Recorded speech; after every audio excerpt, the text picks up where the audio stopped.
오늘도 우리가 함께 말씀을 나누는 가운데 성령님의 기름 부으심으로 인하여 몸과 마음이 새로워지는 은혜가 있기를 소망합니다. 오늘은 성도의 선구안이라는 제목으로 함께 말씀을 나누고자 합니다. 최근에 제가 한 방송에서 각 분야의 여성 운동 선수들을 모아서 야구팀을 창단하여 그 야구에 도전하는 모습, 그 이제 프로그램을 본 적이 있습니다. 그 이제 여성 운동 선수들이 처음으로 이제 야구에 도전을 하게 하는 건데요. 구단주로는 그 골프 여제인 박세리가 구단주가 되고, 또 감독으로는 그 메이저리그 출신의 그 추신수 선수가 감독으로 나서서 이제 야구팀을 만들어가는 겁니다. 야구의 문외한이었던 선수들이 훈련을 해 나가면서 조금씩 성장해 나가는 모습을 지켜보는 것, 그것이 저는 참 인상적으로 보여주었습니다. 그 과정을 지켜보면서 흥미로웠던 점이 하나 있는데, 처음에 이제 선수들이 그 타석에 섰을 때하고 훈련을 하고 난 이후에 타석에 섰을 때하고 조금씩 이제 달라지고 성장하는 모습이 그 눈에 띄게 드러났습니다. 처음에 타석에 들어섰을 때는 투수가 공만 던지면 이 방망이를 휘둘러 댔습니다. 그래서 쉽게 이제 삼진 아웃이 되었습니다. 이것이 스트라이크인지 볼인지를 구별해내지도 못했습니다. 그러나 훈련을 하면서 투수가 던지는 공을 조금씩 구별해낼 수 있는 눈이 그들에게 생겨났습니다. 투수가 공을 던지면 이게 스트라이크인지 볼인지, 이게 나를 유인하는 공인지 아니면 또 변화구인지를 보고 그 공을 골라낼 수 있는 눈이 그들에게 생긴 것입니다. 이것을 선구안이라고 이야기를 합니다. 공을 골라낼 수 있는 눈을 가지게 되었다. 야구에서 중요한 것 가운데 하나는 저는 이 선구안이다라고 생각을 합니다. 이 선구안이 있어야지만 타자는 그 타석에 들어서서 쉽게 아웃되지 않고 안타를 쳐낼 수 있는 능력이 생기게 됩니다. 처음에 무조건 방망이를 휘둘렀던 사람들이 이 선구안이 생기고 난 후에 참을 때 참을 줄 알고 또 방망이를 낼 때 방망이를 낼 줄 아는 그 모습을 통해서 점점 더 그 경기를 해나가면서 승리를 맛보는 그 모습을 보게 되었습니다. 우리의 인생도 거대한 야구 경기장과 같다는 생각을 합니다. 세상이라는 투수가 우리에게 수많은 공을 던져대고 있습니다. 우리를 아웃시키기 위하여 다양한 변화구와 유인구를 던져서 우리로 하여금 거룩한 삶으로부터 벗어나게 만듭니다.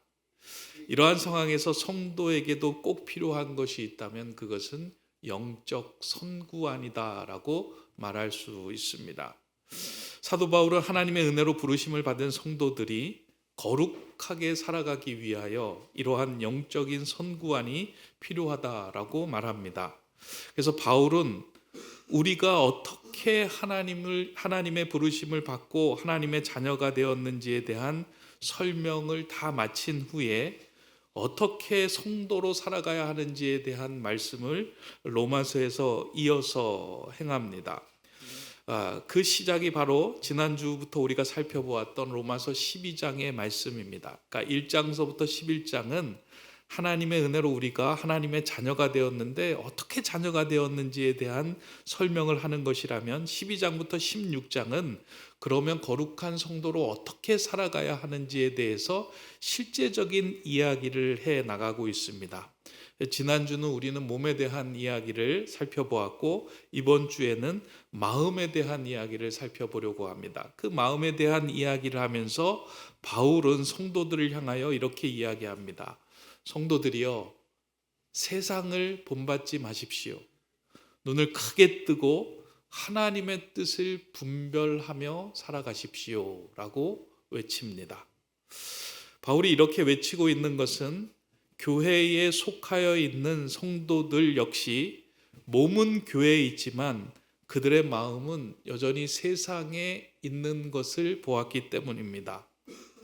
여기에서 예배는 드리고 있지만 당시에 로마기 교회에서 몸은 그 안에 속해 있지만 어떠한 선택과 판단을 해야 하는 시점이 오면 여전히 세상적인 기준을 가지고 판단하고 선택하고 구별하는 삶을 살았기 때문에 이제 몸이 여기에 왔다면 마음도 새롭게 변화를 받아 하나님의 뜻 안에서 그것을 분별하고 판별할 수 있는 그 기준을 가지십시오라고 그들에게 전한 것입니다. 오늘 저와 여러분들이 이 자리에서 예배를 드리고 있죠. 몸은 이곳에서 예배를 드립니다. 그런데 어떠한 일이 여러분들에게 다가왔을 때 여러분들이 판단하고 선택하는 기준은 무엇인가? 혹시 세상적인 기준에 따라서 세상이 말하고 있는 그 기준만을 가지고 우리는 또 선택하고 분별을 하고 판단하고 살아가고 있는 것은 아닌가?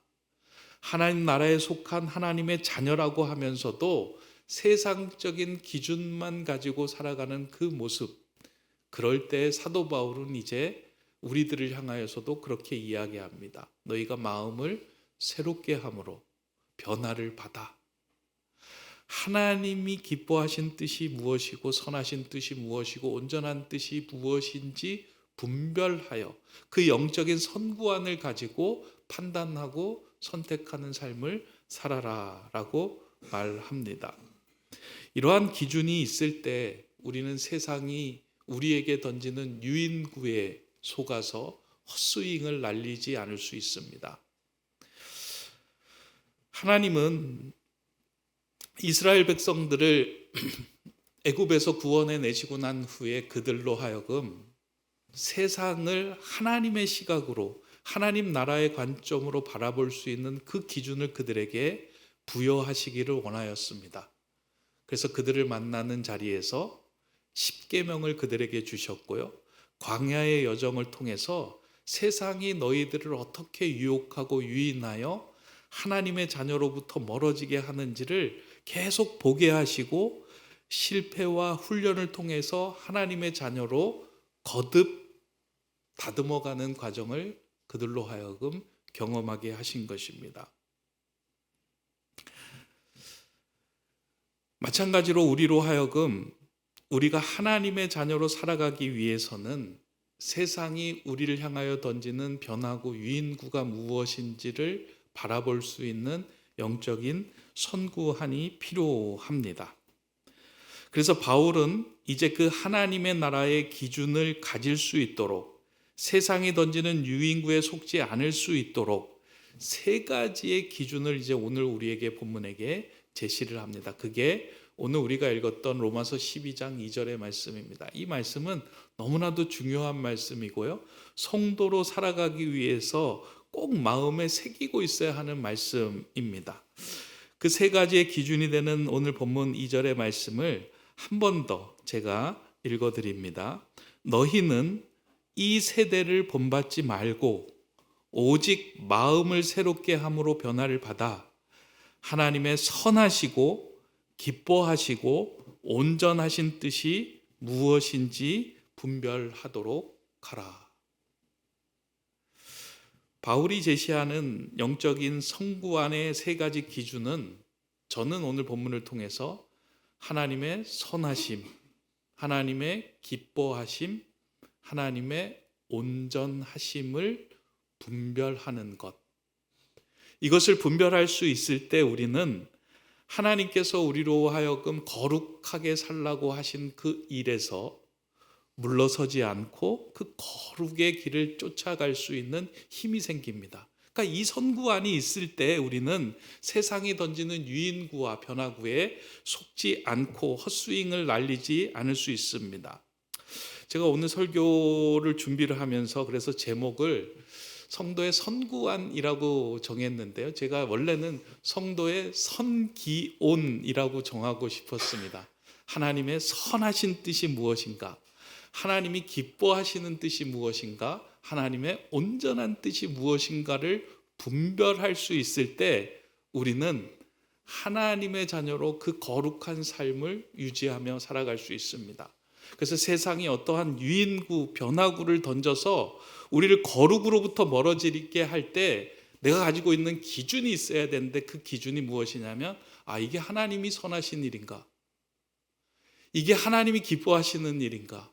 이게 하나님이 온전하게 하시는 일인가? 라고 하는 것을 필터링하며 걸러낼 때, 그것을 통해서 우리는 거룩한 삶을 온전하게 유지할 수 있게 되기 때문입니다.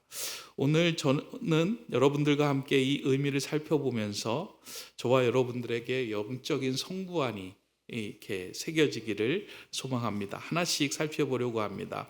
첫 번째로 성도의 성구안은 하나님의 선하심을 분별하는 것으로부터 이루어집니다.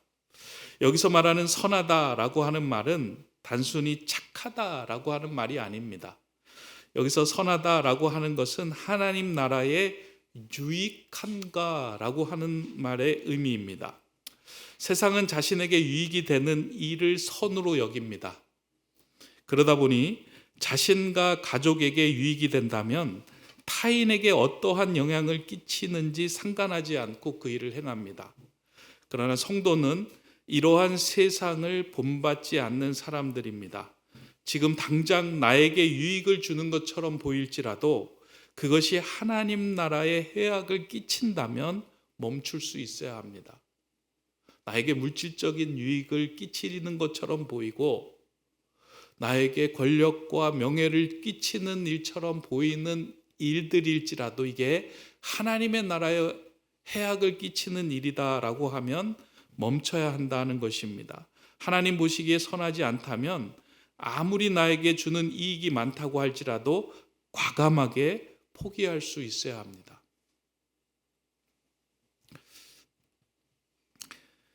최근에 교계에서 존경을 받았던 목회자 한 분이 은퇴를 하면서 교회와 심한 갈등을 겪고 있다라고 하는 뉴스 기사를 보았습니다.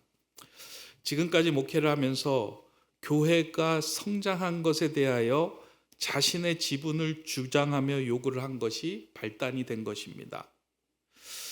그러한 그 목회자의 요구는 당장은 유익이 되는 것처럼 보였지만 그로 인하여 많은 성도들이 혼란을 겪고 어려움을 겪게 되었습니다. 제가 그 모습을 보면서 평생을 잘 달려오다가 세상이 던지는 그 탐욕의 유인구를 걸러내지 못하고 9회 말 만루의 상황에서 방망이를 헛스윙하여 삼진을 당한 것처럼 보였습니다. 조금만 참았으면 좋았을 걸, 그렇게 하지 않았으면 좋았을 걸이라는 생각들이 참 많이 들었습니다. 그런데 이러한 일들은 우리에게도 종종 일어납니다. 사업을 하는 성도가 큰 계약을 앞두고 상대방으로부터 편법을 제안받는 일들이 있습니다. 서류에 도장만 찍고 눈 감아주면 자신의 통장에 많은 금액이 들어오게 된다라고 말하며 그 제안을 받게 됩니다. 세상의 기준으로 보면 너무나도 좋은 기회이며 잘 칠 수 있는 공처럼 보입니다. 이것만 치면, 안타를 치면 나에게 유익이 되고 도움이 되고 정말 좋은 일이 생길 것 같다라는 생각이 듭니다. 그런데 성도의 선구안으로 보면 이것은 나를 거룩으로부터 멀어지게 하는 세상의 유인구다라고 알고 걸러내게 됩니다. 우리에게 이익이 된다고 해서 모두 스트라이크가 아닙니다. 당장 손해를 보더라도 하나님 나라의 유익이 된다면 그 유혹은 해악이 된다면, 하나님의 나라의 해악이 된다면 그러한 유혹은 골라내고 끊어내야 합니다. 아마 여러분들 일상의 자리에서도 그런 일들이 많이 생길 겁니다. 이게 정말 하나님의 나라에 유익한 일인가? 아니면 나에게 그냥 유익한 일인가? 라는 그런 선택의 기준에서 여러분들이 잠시 멈추어 서서 이 일이 아닌데, 이렇게 하면 안 되는데 라고 생각을 할 때 분명하게 여러분이 기준을 가지고 끊어내고 정면 승부해야 할 필요가 있습니다. 성도의 거룩은 끊어내고 결단하는 것으로부터 시작이 됩니다. 하나님이 기뻐하시지 않고 하나님 나라에 유익되지 않고 선한 일이 아니라면 반드시 끊어내시기 바랍니다. 그럴 때 우리는 하나님이 세워놓은 그 거룩이라는 타석에서 물러서지 않고 그 자리에서 승리를 경험할 수 있습니다. 저는 이 기준이 저와 여러분들에게 온전히 세워지기를 소망합니다. 저도 목회를 하면서 여러 가지 유혹이 있을 때가 분명히 있을 겁니다. 물질의 유혹이 있을 때도 있고요. 이성의 유혹이 올 때도 있을 거고요. 명예의 유혹이 올 때도 있을 것이고요. 권력의 유혹이 있을 그 유혹이 올 때도 있을 겁니다. 또한 내가 수고하고 노력했을 때 그 지분을 나에게 돌리고자 하는 그 마음도 분명히 있을 겁니다. 내가 어떻게 수고하고 어떻게 노력했는데 이 지분에 대해서 나에게 주장할 그런 권리가 있는 거 아니야? 라고 하는 마음이 들 때도 있을 겁니다. 그럴 때 이 모든 일들이 하나님 나라의 유익한가를 먼저 생각하고 그 일을 결단한다면 분명히 헛스윙을 하지 않으리라고 생각합니다. 저를 위시해서 여러분들에게도 이러한 성도의 선구안이 생겨서 조금씩 그런 것들을 걸러내어 그것에 속지 않는 저와 여러분이 되기를 소망합니다. 두 번째로 성도의 선구안은 하나님의 기뻐하심을 분별하는 일입니다. 우리는 신앙생활을 하면서 하나님께 영광을 돌린다는 명목으로 화려한 결과물을 가져오려고 애를 씁니다. 마치 야구 선수가 홈런을 쳐야만 팀에게 도움이 된다라고 생각하는 것과 같습니다. 홈런을 치는 건 너무나도 좋고 훌륭한 일이지만 우리는 매번 홈런을 칠 수 없습니다. 그리고 감독의 입장에서 홈런을 치는 선수만이 기쁨이 되는 것이 아니라 그런 선수 이상으로 기쁨을 주는 선수는 감독의 판단을 신뢰하며 감독이 주는 사인을 잘 행하는 선수가 그런 기쁨이 되는 선수입니다. 성도도 마찬가지입니다. 하나님을 기쁘시게 하는 것은 놀라운 결과를 가져오는 것이 아니라 일상에서 하나님을 신뢰하며 그 말씀대로 살고자 하는 그 과정과 관계를 더욱 기뻐합니다.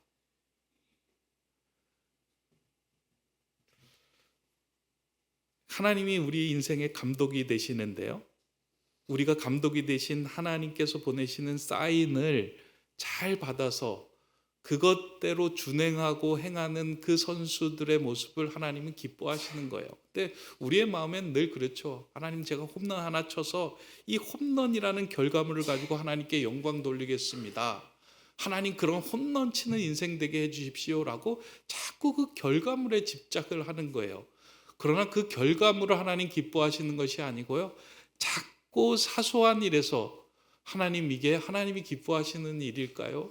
하나님이 원하시는 일일까요? 라고 하나님께 묻고 그 사인을 받으면서 하나님과 친밀한 관계 안으로 들어오는 그 과정, 그 모습을 하나님은 기뻐하신다라고 하는 겁니다. 하나님께서 이스라엘 백성들을 애굽에서 구원하신 후에 그들에게 10가지의 계명을 전해 주십니다. 이 10가지의 계명을 자세히 보면 앞에 첫 번째부터 네 번째까지는 하나님과의 관계를 이야기하시고요. 5번째부터 10번째까지는 이웃과의 관계를 이야기합니다. 근데 거기에 자세히 보면 어떠한 결과물을 가지고 와서 하나님의 나라에 합당한 삶을 살라고 이야기하는 것이 아니고요. 다 과정이에요. 이웃과의 관계 속에서 어떠한 아름다운 과정을 맺고 살아갈 것인가, 하나님과의 관계 속에서 어떠한 관계를 맺고 살아갈 것인가에 대해서 하나님은 그것을 말씀하고 계시는 거예요. 너 내 말을 무겁게 여기니? 너 나를 진정으로 존중하고 사랑하니? 라고 하는 이야기를 계속하는 거예요. 너는 너의 옆에 있는 그 사람이 하나님의 형상으로 만들어진 사람인 줄 알고 그 사람을 세우는 것이 너를 세우는 일이며 그 사람을 깎아내리는 일이 너를 깎아내리는 일인 줄 너가 알고 있니? 이와 같은 관계 속에서 하나님의 말씀대로 그를 세우고 인정하고 존중하는 삶을 작은 곳에서부터 실천하며 살아갈 때 그 일들이 하나님께 기쁨이 되는 일이며 하나님께 영광을 돌리는 일이다라고 하는 거예요. 대단한 것, 어떠한 놀라운 결과물을 가지고 오는 것, 하나님은 그것을 말씀하는 것이 아니고요, 삶의 현장에서 소소하게 살아가는 것 가운데 이게 정말 하나님이 기뻐하시는 일인가라는 것, 묻고 그런 삶을 살아가는 것을 원하십니다. 우리가 어떠한 선택을 할 때 그 일이 하나님께 기쁨이 되는 일이라면 그 결과가 어떠하든 상관없이 행하면 됩니다. 조금 손해를 보고 어려움을 당할 수 있는 일이지만 그 과정에서 하나님을 신뢰하는 모습 속에서 하나님은 우리에게 미소를 지을 겁니다.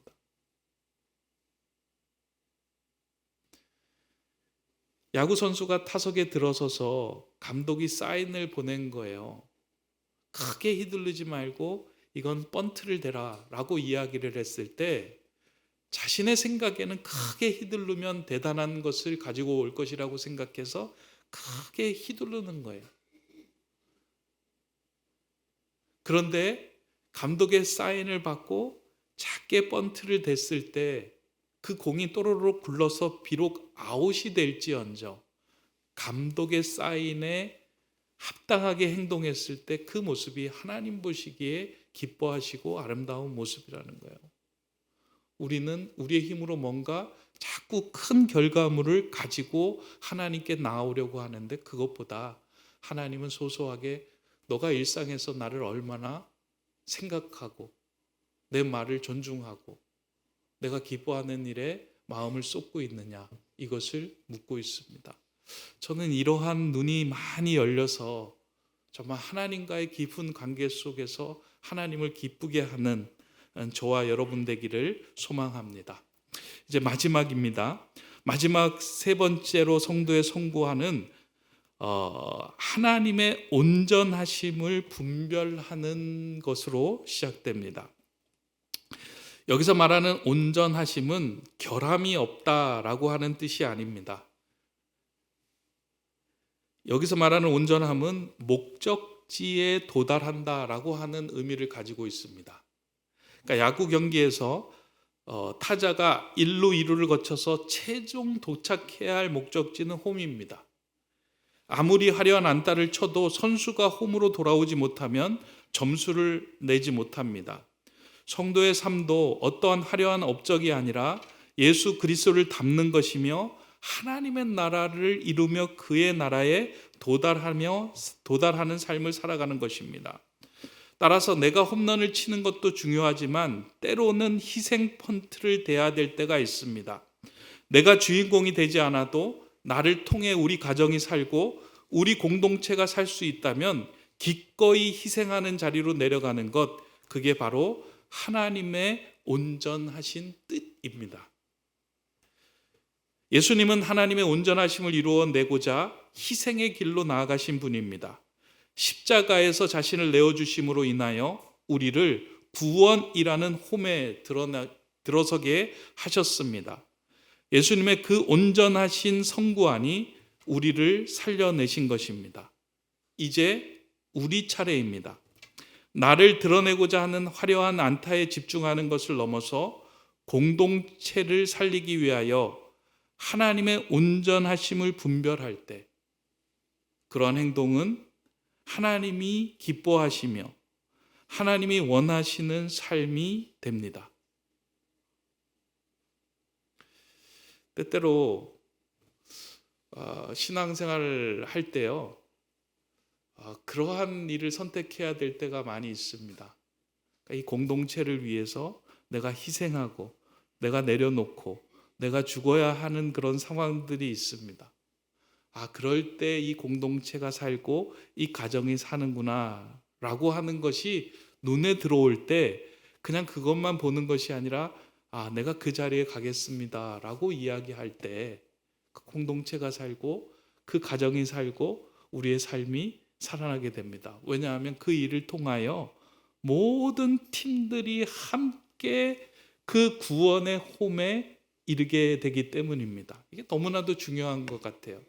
그러니까 어떤 운동을 할 때요, 10명이 그 운동을 해서 출발을 해서 다 같이 그 골인 지점에 도달한다라고 했을 때 세상은 누가 1등 하는 사람이 먼저 들어오면 그것을 승리라고 하는데, 하나님 나라의 팀 경기는 마지막 사람까지 그 골인 안으로 들어올 때 그것이 승리다, 그것이 온전한 것이다 라고 말하는 거예요.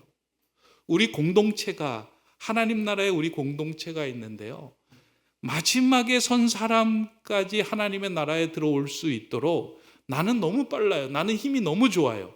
그러나 때로는 희생하며 그들의 짐을 함께 지고 그들과 함께 골인에 들어설 수 있도록 그들 곁을 지켜주는 것, 그것이 하나님의 온전하심을 분별하는 거예요. 그러려면 내가 때로는 희생 번트를 대야 돼요. 때로는 내가 낮은 자리에 들어가서 그들을 섬기고 도와야 하는 일들이 필요하다라는 겁니다. 그러한 삶을 살아갈 때 하나님은 그 길을 온전한 길이다, 거룩한 길이다 라고 말씀하실 것입니다. 이제 말씀을 맺으려고 합니다. 오늘은 야구 얘기를 좀 했는데요, 사실은 저는 야구를 잘 모릅니다. 그리고 야구 경기도 잘 안 보는데요, 그러니까 야구를 보면서 이제 그런 모습을 보면서 이 공을 골라내고 선구안 갖는 게 참 중요하구나라는 생각을 했습니다.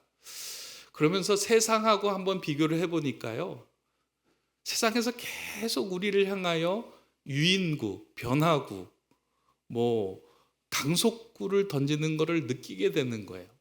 아마 오늘 예배 끝나고 여러분들이 세상 속으로 들어가면 이 세상 속에서 또 여러분들을 향하여 여러 가지 유인구, 변화구를 던져서 하나님의 거룩으로부터 멀어지게 하는 일들이 많이 생겨날 겁니다.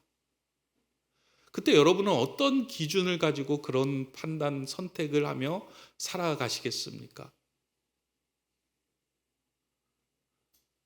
그냥 세상의 기준이니까 세상 기준 붙들고 그냥 살아가면 되지, 그냥 나의 통장에 돈이 채워지는 게 가장 선한 일 아니야? 내가 명예를 얻고 권력을 누리는 일이라면 그게 하나님께서 기뻐하시는 일 아닐까? 내가 잘 되면 그게 하나님이 온전하시다고 여기는 일 아닐까라고 생각을 합니다. 다 세상의 기준을 가지고 그 모든 것을 판단하고 선택하고 일을 행합니다. 그러나 하나님께서 부른 자들은 새로운 기준을 가지고 있어야 된다라고 말합니다. 사도 바울이 마음을 새롭게 함으로 변화를 받아 세상이라는 틀 안에서 찍혀진 대로 살아가지 말고 이제 하나님 나라의 틀 안에서 가지고 있는 그 기준을 가지고 변화를 가져서 이 일이 하나님이 선하신 뜻과 합당한가? 하나님이 기뻐하시는 일과 합당한 일인가? 하나님의 온전하심을 이루는 일에 합당한 일인가? 라는 것을 생각하고 그 기준으로 골라내고 구별할 수 있어야 합니다. 지금까지 이 기준을 몰라서 여러분들 헛스윙을 하셨다면 괜찮습니다. 올 한 해 여러분들의 마음속에 저는 이 분명한 영적인 선구안이 좀 새겨졌으면 좋겠습니다. 이게 하나님이 선하시게 여기는 일이구나. 이게 하나님이 기뻐하시는 일이구나. 이게 하나님의 뜻을 온전하게 이루는 일이구나 라는 것을 마음에 새기고, 때로는 희생 번트를 대야 될 때 과감하게 희생 번트를 대고, 과감하게 참아야 할 때 참고, 정면 승부해야 할 때 정면 승부할 수 있다면 그 삶은 우리로 하여금 거룩한 길로 이끄는 능력이며 힘이 될 것입니다.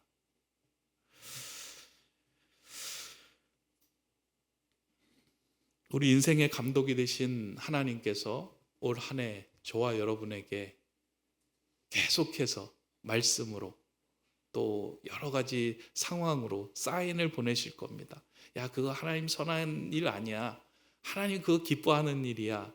하나님 나라에 합당한 일이야. 그런 말씀과 그런 사인을 받았을 때 여러분들이 그 사인을 가지고